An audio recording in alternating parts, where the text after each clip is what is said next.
Ladies and gentlemen, welcome to Intuitive Defense. My name is Baker. In this video, we're going to be attaching the Safariland quick locking system to my wife's holster setup right here. So be sure to stick around to the end of the video to see how this install goes and how many mistakes I make. Chances are, if I know myself, which I do, I'm going to make quite a few mistakes. Folks, welcome back to the channel. If this is your first time here, we appreciate you stopping in and giving us a view. Now let's go ahead and jump right into this video. As I mentioned, we're going to be installing the Safariland QLS, which stands for Quick Locking System, which, if you don't know, is this setup right here. It's got a female end and a male end, and then they just go together and make one piece. The whole point of this is so that you can have one side, which is this side right here, the male end, that attaches to the holster itself, and then the female end attaches to whatever that holster is mounted to, whether it's a duty belt, a drop leg, a wall panel, whatever the case may be. This gets attached to that, and then when the holster is on this clip, it just slides together. The biggest benefit is the ability to quickly change out holsters. If you have other holsters that have male ends, and then on your platform you have a female end, then you can quickly just change out holsters depending on what type of firearm you're going to be shooting. Now, the way my wife's kit is currently set up is this is just permanently mounted right here. This is a Glock 19, Glock 17 Safariland holster, and it's just fixed to the thigh rig right there, which is a nice setup. It's nice and stable, it's sturdy, it's easy for her to use, but we do have quite a few different pistols here. And she would like to start using more pistols when she goes out to the range, and instead of having to completely change up her kit, it's easier just to do this. So that's what we're going to do right here. As you can see, this holster and thigh rig is just held together right here by 3 different set screws that has the Safariland drop down mount right there. I'm going to make some adjustments to this so that the actual thigh rig itself sits just a little bit higher. That way it's easier for her on the draw. She doesn't have to reach down as far to come up. It'll just be a shorter draw, and I think that will help her as well. So I'm just going to make some adjustments to that. But before I can do anything, I need to disconnect the holster from the thigh rig. So I'm going to go ahead and do that by just loosening up these screws here.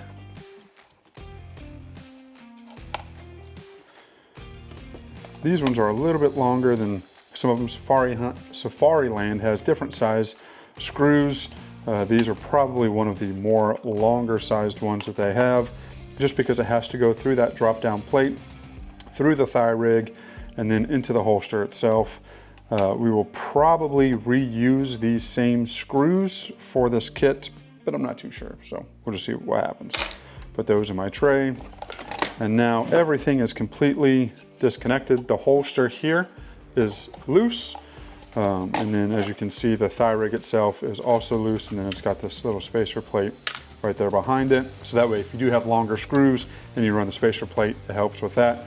Because obviously, if it's a longer screw, but the thread depth is shorter, then you won't get proper fitment. So that's where the spacer comes into place. Now, this setup has been on this for probably 4 or 5 years. So I don't remember exactly what was going through my mind when I set this up and how I did it, but that's why it's got the spacer on it. This kit comes with everything that you'll need to mount it. It comes with a male, it comes with a female, and then it comes with the different screws and little thread adapters that the screws will go into that you will need. So everything it comes with, depending on which kit that you get, you might only get this piece or you might only get this piece. It depends on if you get the entire kit or if you just buy them individually, which you can. Maybe you already have a female plate and you bought another holster, so all you need is this male adapter right here. So you can individually buy this if you need to.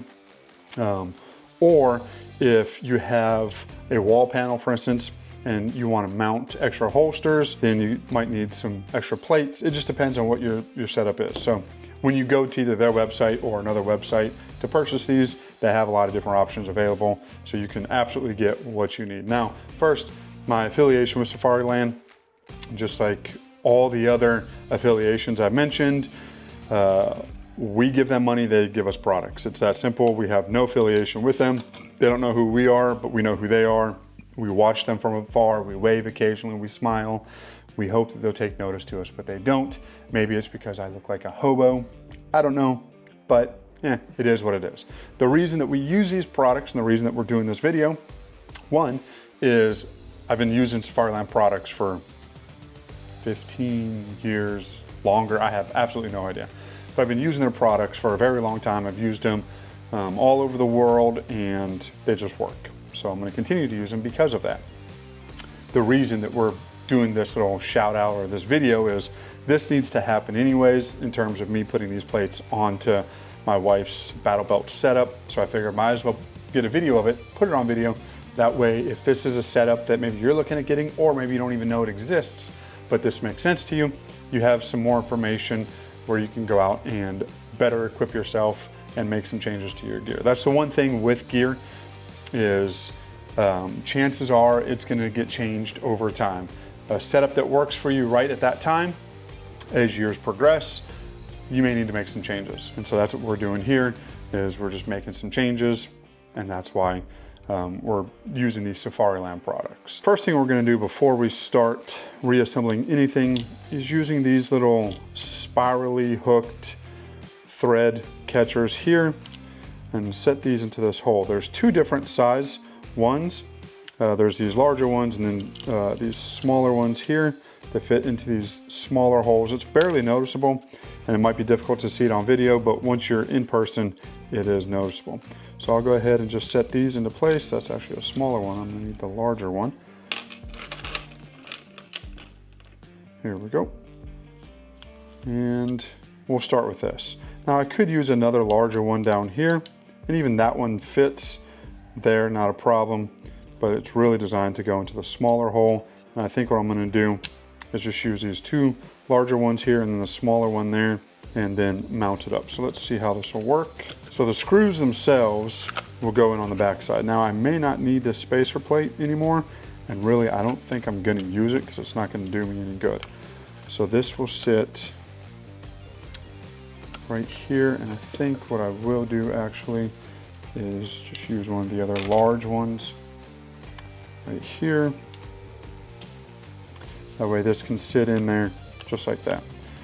All right, so this is somewhat in place, and then you can kind of see on the back side that everything's lining up right there the way that it should.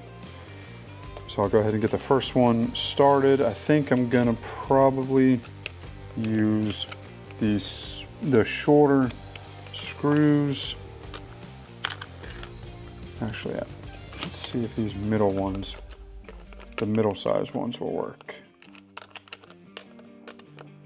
Might be a little bit too long, which actually won't be a problem, because if it is too long, I can show you where the issue will be if you use the longer ones and then trying to get the male plate to slide into the female plate. And Safariland does provide you with a tool. I just have my own that I'm using here because it makes it easier for me.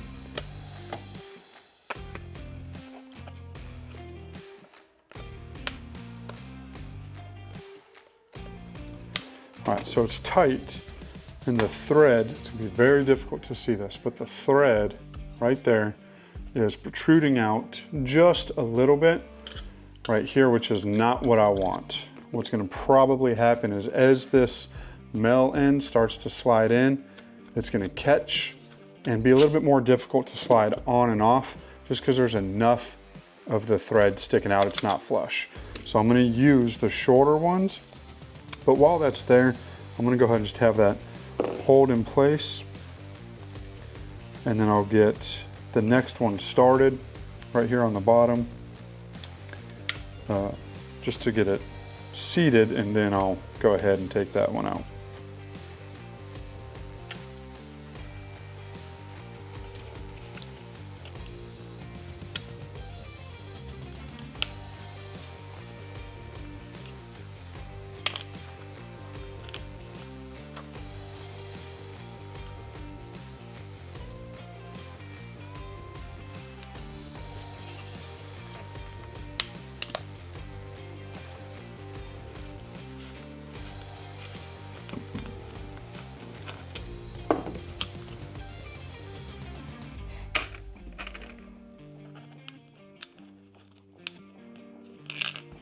So how's it going? How's your people in them? That's what we say here in Louisiana.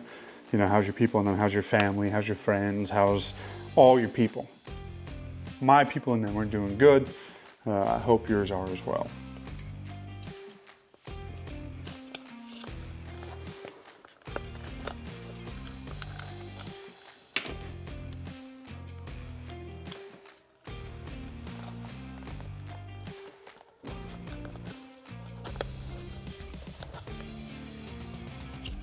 Mistake number one, I have successfully attached the female side to this.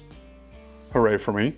But what I did not do is reattach the holster to this. So now I have to take that apart so that I can attach it to the drop down mount. But this was just a test, you know, just to make sure that that all these went together as they should. So I didn't really make a mistake. I just did a test when I didn't need to, because science.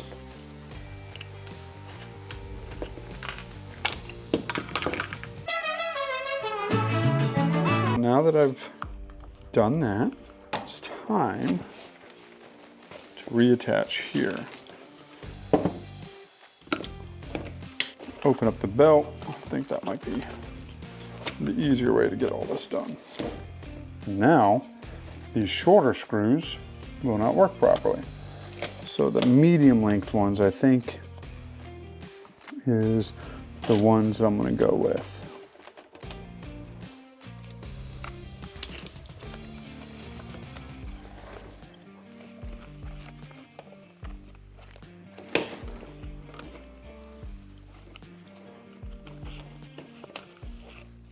So I will need the spacer.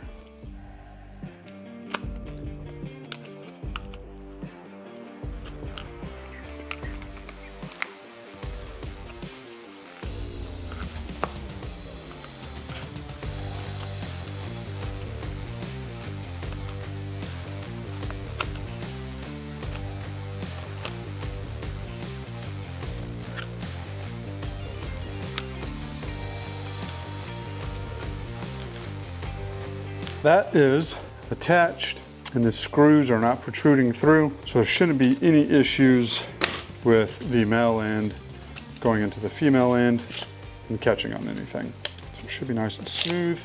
I went ahead and also adjusted the drop down adapter lower some, that way the actual thigh rig would sit higher up on the thigh, bringing it just a little bit closer to her draw point, making that easier. Now, in terms of drop leg, thigh rig, all this stuff, Safariland's been making this setup for a very long time. It works really well. I still use it occasionally, but on one of my other battle belts, I've gone away from the Safariland thigh rig setup completely and used a True North drop down plate, which I find is a little bit more comfortable and easier for me. Right now, we're just gonna leave her setup on the Safariland drop down thigh rig, and then in the future, if she decides that she wants to try and use that True North drop-down plate, then we'll do away with this system.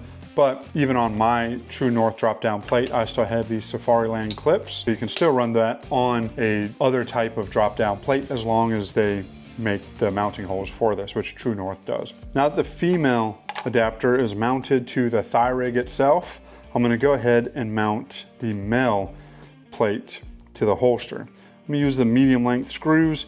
You'll notice that this does have some adjustment for cant.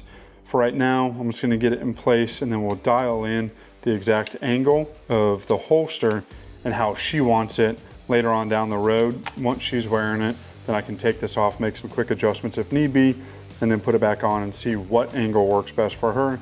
But the important part is just getting it mounted. This is a much simpler process than what I just went through, mounting the female plate. Not that it was necessarily difficult or you need a college education to do it, thankfully, because I barely have a high school education. It's just holding all those pieces together, the female plate, the thigh plate, the spacer, and then that drop down plate all together to try and bring it as to one piece was a little bit challenging for my simple brain. But this one's easy. And then on the inside of the holster, you just want to make sure that those screws aren't protruding through any of those brackets. Otherwise, they could catch on the pistol and cause for some draw problems. But this seems to be pretty good here. It's tight, and I think that we are good to go. Now everything's put together. Her holster will slide right in without any issues. Now this particular holster is for a Glock 1719 with weapon mounted light, but not an optic. So if she wanted to run an optic on a pistol, then we would have to change out the holster, which now is much simpler to do. I can just pull this out. And then for instance, the Safariland holster for a FN509 with optic and light can clip right into place. If she doesn't want to run the FN509, we have an Echelon holster, again with optic and light, that can go on. And then we have a Glock holster with optic and weapons mounted light. So she's got plenty of options now in terms of being able to grab a different holster and a different pistol. And what's also cool is I have this holster right here from Tier 1 Concealment, which is more of their universal style holster.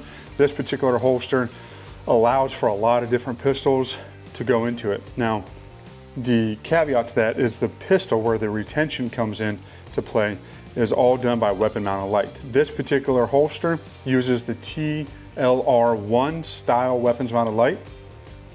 And so as long as that pistol has that particular weapons mounted light, it will fit in here, and then the retention comes from the weapons mounted light. And so there's a lot of different pistols that we have that we don't have specific Safariland holsters for, where this one will be able to be used. And again, this will just clip into right there, and now she's got that set up. So a lot more options now where she can get out on the range, running different pistols, either with optic, without optic, whatever the case may be, and still have her setup that she's used to, where the magazines are and everything else. It fits her the way she wants it to fit her, but now she just has more holster options, which I think is going to be a big benefit to really both of us, since we both enjoy going out on the range with each other and shooting. Now we can just open up the door more with what type of weapons we want to shoot. If we want to run optic drills, non-optic drills, all this fun stuff. But for now, I'll go ahead and put her previous holster back on here and just clip it right in. Good to go. Look at that. Very, very simple, minus that big snafu that I had because I'm a dummy. That's really the biggest issue. Folks, that's it for me in this video. I really appreciate you guys tuning in. I look forward to seeing you in future videos. I hope you found this video informative. Maybe you are like other shooters where you have lots of different pistols, you have lots of different holsters, and potentially lots of different battle belts, and things can get complicated. Maybe you haven't looked into the Safariland QLS quick locking system as a solution to solve some of those problems. If not, well then that's what this video is for. If you haven't done so already, I please ask you to like this video, subscribe to the channel, it really helps us out. Well, I'm gonna go let the wife know that I am done fooling around here in the gun room, and I think we're gonna probably hit the gun range. So I will see you in the next video.